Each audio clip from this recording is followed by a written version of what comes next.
Welcome to the Live Greater podcast. I am so excited for my guest today, Anita Clark, because we go way back. We met in college. We had lived in the same apartment complex. And then later in life, still connected, we found out we were cousins. Well, distant cousins, but hey, it works. We're family. So it's exciting. So I am so excited to have her today to share all the goodness of how she lives greater. So welcome, Anita. Thank you, Shelley. Thanks for having me on your podcast. You're welcome. So go ahead and tell everybody a little bit about you. Let's see. I'm a mother of 6. I 3 of my children are out of the house already, and then I still have 3 at home. I am a psychologist. I do counseling and assessment. And that's kind of me in a nutshell. I'm not sure what else to share. So, okay, I know there's a lot more that you can share. You're being modest, but so you've done art. She actually, when we were in college, I was doing watercolor, just learning on my own, and Anita actually helped me to learn some techniques and get started that way, just for fun. I don't know if you remember that. My first little masterpiece was a pear sitting on a table, but that was fun. So I know Yeah. you have a lot of hidden talents. Oh, thank you. Yes, I do love art. I've always loved art.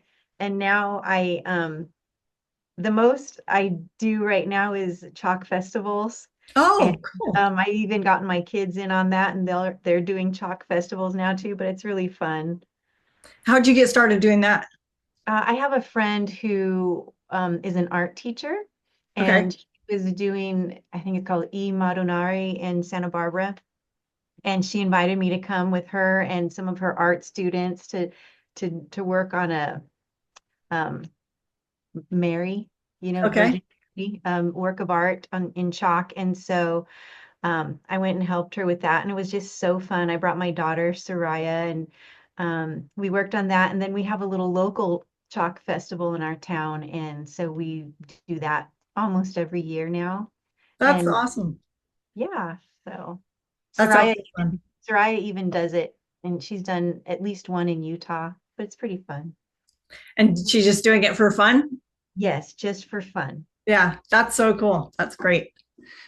So, and you mentioned being a psychologist. I know you are, and you shared, we were on a retreat together in Puerto Rico, and she shared some methods, which was awesome. So tell us a little bit, why did you get into that field? And tell us a little bit more about that. Okay. Well, I've always been interested in psychology ever since I was a kid. And I think in high school, I took a psychology class at my high school, and I just loved it. And I just felt very clear that that's the path I wanted to follow. And with psychology, I like understanding people. And I feel like it helps me understand people, and I can recognize patterns of behavior. And then not just to understand, but to be able to help. Sometimes if Yeah, you understand behavior, you can help people kind of work through things and just feel better and have a better quality of life. that's awesome. So tell us a little bit about the method that you use. Okay. Well, my preferred method, my preferred therapeutic modality is EMDR. That's eye movement desensitization reprocessing. And some people have heard of it, others haven't. You can look it up. Prince Harry even posted on YouTube a session that he had of EMDR, and it was really beneficial to him, which is why he put it out there. But it works with how our brains are wired. And I'm sure you're familiar with REM sleep. I know we talked about this before, but that stage of sleep where your eyes move back and forth, I always thought, well, that's kind of odd that our eyes move back and forth in that sleep stage. But what research has found is that eye movement back and forth, it's called bilateral stimulation. And what it does is it makes both hemispheres of the brain more interconnected. And research has found that lowers anxiety, it helps with problem solving and creativity. So, and then without REM sleep, people become psychotic sometimes. So, It's just kind of how our brains are wired to just process all the information and everything we experience throughout the day. So EMDR takes that way that our brains are wired and uses it when you're conscious. You think about something that might be troubling you, and with the bilateral stimulation, it helps you process that. And as a practitioner, I would guide someone through that process. And I don't have to be full of wisdom and knowledge because all of the healing happens within the person. It just facilitates the person's innate ability to heal. I That's love it. Yeah, that's amazing. It's amazing the creation of our bodies and how things work, and just that's fascinating. So, how how is that experience in helping people through this modality and being able to serve them that way? Oh, it's great. I love it. I love it so much because, especially with EMDR, my experience with it, it helps people progress pretty quickly. Unless it's more complex, sometimes more complex things take longer. It's been shown to be really effective in helping people who have experienced trauma. So if it's a simple trauma, let's say like a car accident, something Mhm. along that line, um, then it usually progresses pretty quickly where maybe initially they would be scared to get in a car again. Well, with EMDR, a few sessions, I've had success with clients with maybe after 3 sessions and they don't feel any more anxiety getting into the car. Yeah. So it really helps with that. But with more complex cases, sometimes we have to take one piece at a time and process it. And what it does, it doesn't necessarily like make you forget something, like you remember things, but it just might not have the same emotional charge. Okay. And so it's been very effective. And for me, it's really, really rewarding to see people be able to move on and just enjoy and have a better quality of life. And I feel like I'm doing a good job if I don't have to see them a whole lot. Right. If they're done seeing me soon, great. That means I've done my part to help them move on. That's awesome. Yeah. Do people come to you ever that they don't really know what's wrong? Like they don't, it might not be a car accident or something they can pinpoint, but that they just are not feeling themselves, or yeah, they're kind of feel just stuck. Yes. And yeah, that happens sometimes. And that's another rewarding thing to through conversation and the right questions, being able to help people figure out what it is, like what's the root of their problem, what's bothering them. And that's very rewarding when that happens. And one of the ways that I can help people find out is I'll just, have a conversation with them and then find out what some of their core beliefs are. Because we have beliefs about ourselves, and some of them are very positive, but some are not. And usually those maladaptive or negative beliefs are the ones that cause us trouble. And so in talking with someone, if we can figure out what that negative or maladaptive core belief is, then we can work from there and process why they have that belief. And yeah, so it's very rewarding. That's amazing. That, yeah, that would be very rewarding just to help someone, like you said, to move on, to progress in their life, not feel that anxiety or stuck or fear or whatever it is that they're dealing with. That is Yeah. so cool. So how do you balance this profession with, I mean, you have 6 kids, you have 3 still at home. So Mhm. how is that? How do you balance that as a mom? Well, right now they're all school aged, so my practice is through telehealth mainly. I also do assessments, so I'll go in person to an office space to do that, but I will schedule while my kids are at school. That's when I work, it's when they're at school. And how was that? Like, even, I mean, I know you took school for yourself to learn this. And Mhm. how was that? Because your kids were younger then. Yes, they were younger. And so I always wanted to feel like I was prioritizing them over school. And so what I would do is I'd put them to bed early, like they would go to bed around 8 o'clock and I would go to sleep pretty much after they were down. And then I'd wake up like maybe sometimes at 2 in the morning. Oh, And wow. do my studies or write my papers because I'm an early to bed, early to rise person by nature. And so that was the way I was able to do it and still feel like I prioritized my kids and, was able to like little by little do that. I didn't have to wake up at 2 in the morning every night. That was just, Okay. crunch time when I had to really get things done. But that's how I balanced it out. And then, fortunately, my husband worked and I was able to stay at home. So when my kids were young, if I needed to take a little nap, I was able to stay home and take a little nap during the day when they, you know, when they napped or whenever. So That's yeah, good. managed it. Do you feel it's made, you studying and doing this job, serving people, do you think it's had an effect, a positive or negative effect on your kids? I think it's had a positive effect on them because I guess in multiple ways, because I kind of modeled something for them that they respect. I modeled something, and so if and they have the mindset, well, if mom could do it, I could do it too. And so in that way, it's been good for them. And also, especially in my field of study, like I feel like I've learned things about parenting that I didn't know when I was younger. Even though I was a psych major before I ever got married, I graduated before I ever had kids. There's so much that I've learned since then, like with hands-on experience, but also in what I've studied. And I feel like that knowledge, they get to benefit from that knowledge. And so in that way, it's been good for them. That's awesome. So in that, have they been your guinea pigs as you were learning, or like where you practice your modalities on them and kind of Oh, use that? absolutely. Okay. They are my guinea pigs. Yes. And I've learned along the way and I've adapted my parenting as I've learned.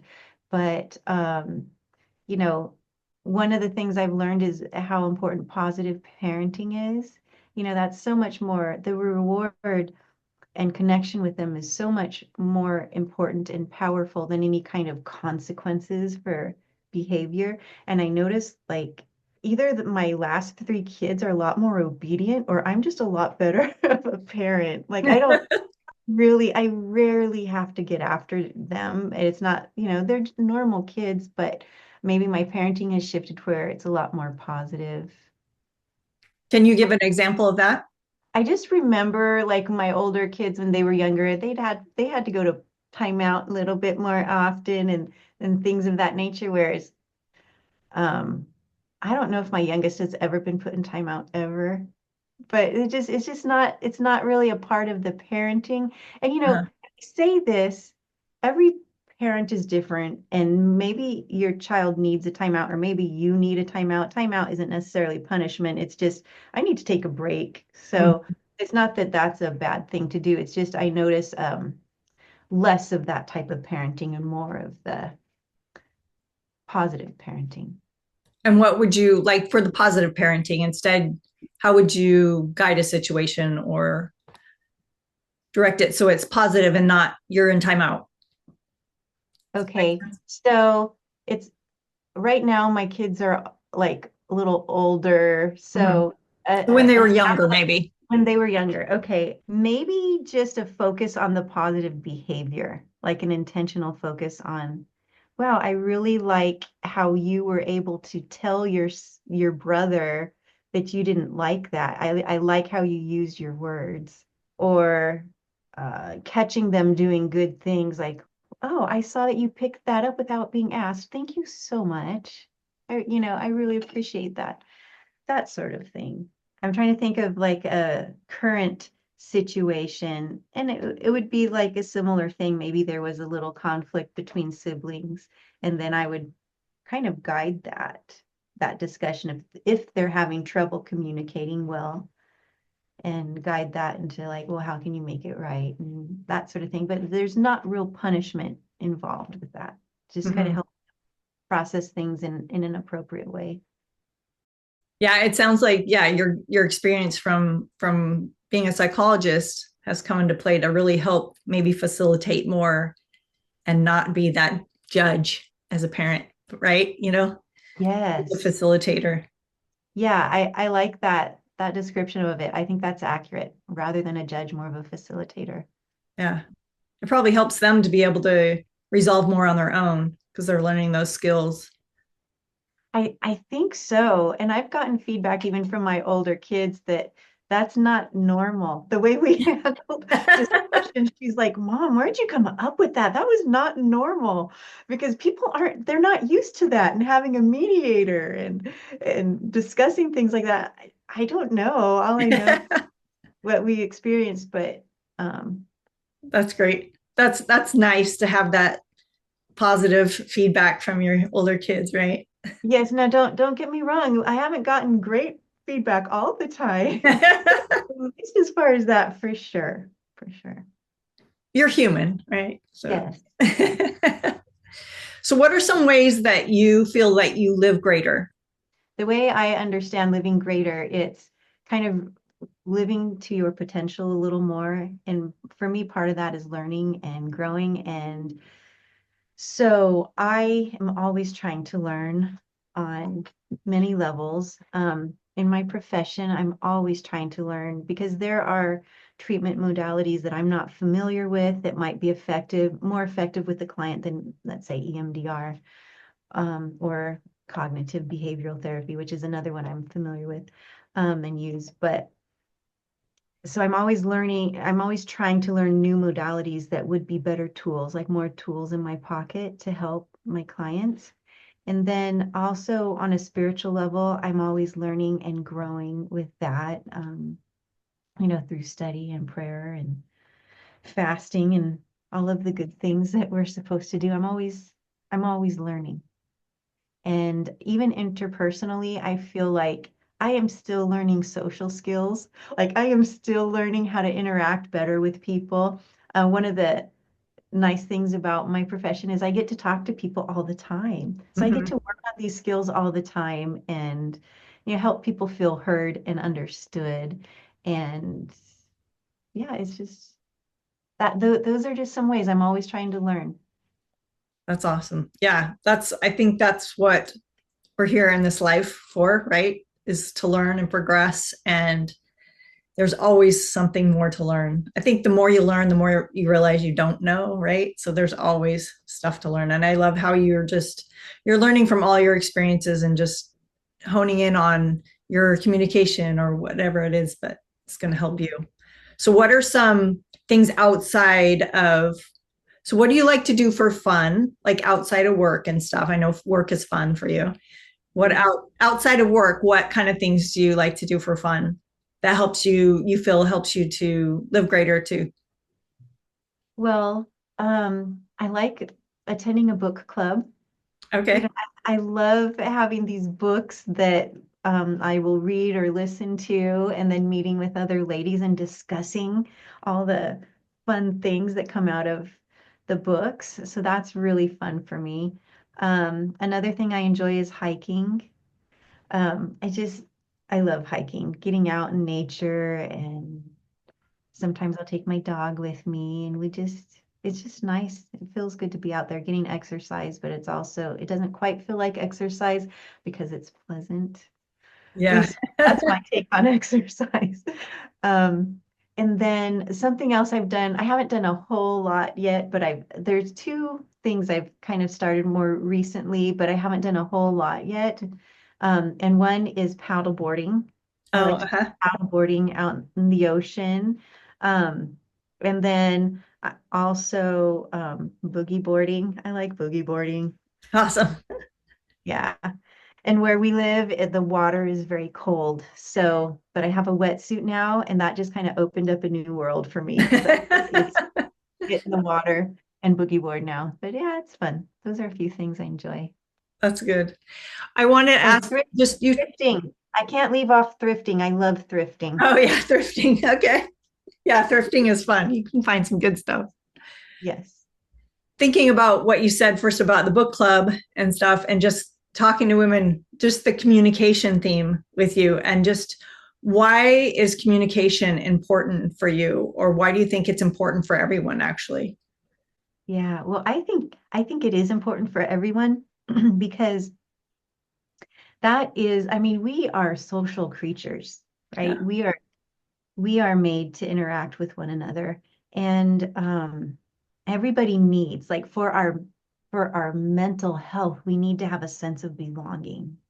And so if we can go out and talk with other people and engage and enjoy the company of others, we develop that sense of belonging, which is so important for mental health. Yeah. So yeah, and then communication is just part of that. That's how we connect with others. And sometimes vulnerability is a part of that. You know, to be able to connect with others, you need to be a little bit vulnerable, but at the same time within reason, you know, with some wisdom and judgment in that. But yeah, it's just an important part of being a person. In your practice, and even you said just with socializing and how we are, we want to connect. Do you have any suggestions for people, just some basics of how to be able to connect with other people, like Yeah, communicate? yeah, that's a great question.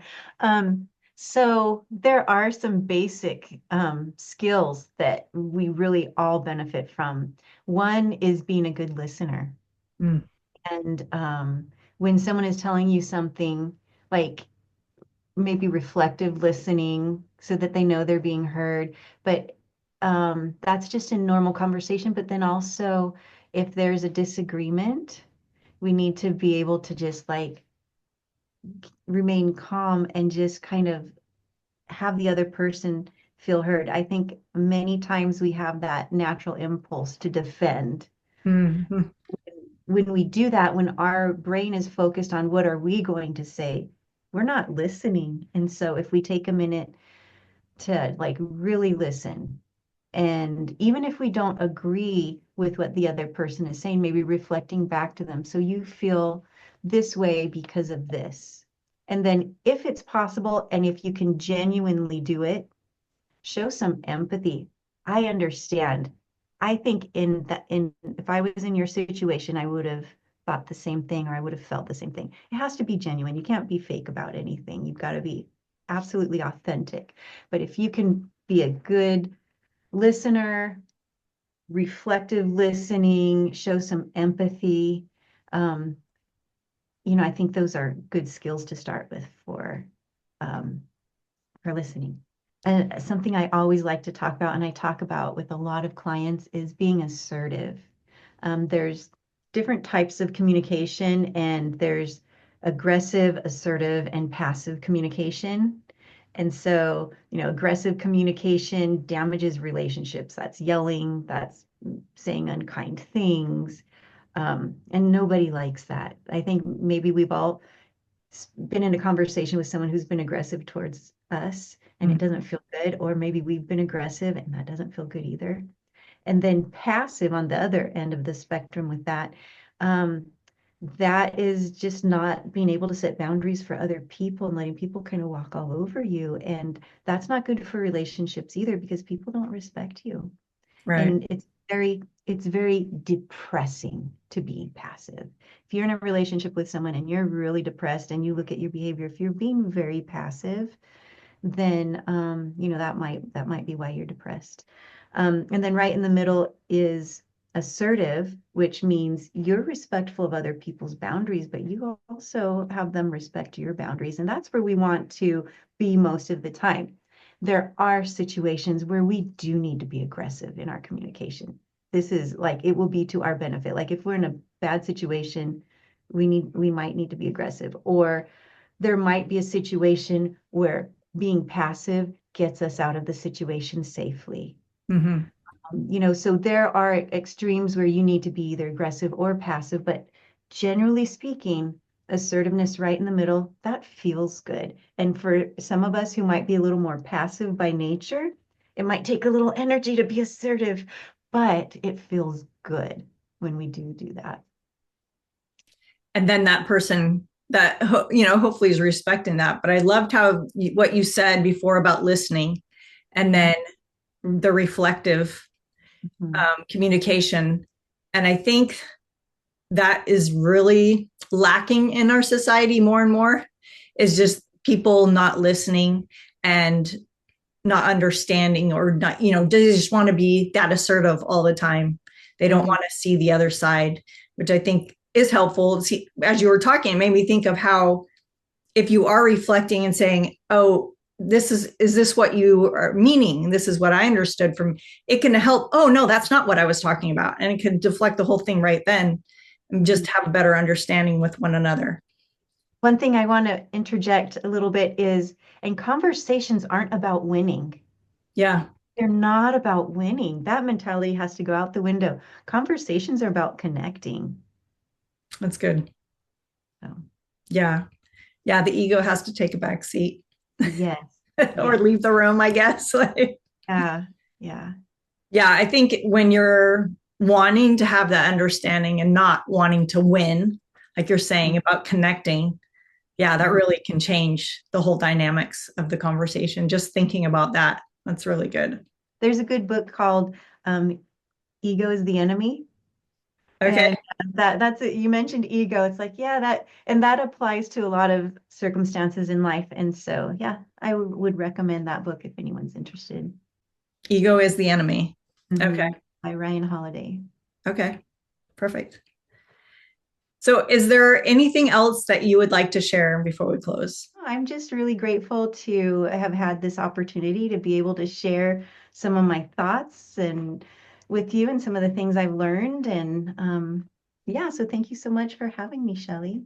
Thanks for being with me, Anita. And I know people are going to get communication benefits from listening to this today. And if they really take to heart what you've said about communication, I think that will really serve them and bless their life. Even just taking the first step of listening and just remembering that, yeah, you're not trying to win, you're trying to connect. So I love that. Thanks so much for being with me. I love always talking to Anita. Anita's such an amazing person. This is just a small bit of Anita, but thanks for being with me on the Live Greater podcast. My pleasure, Shelley. Thank you.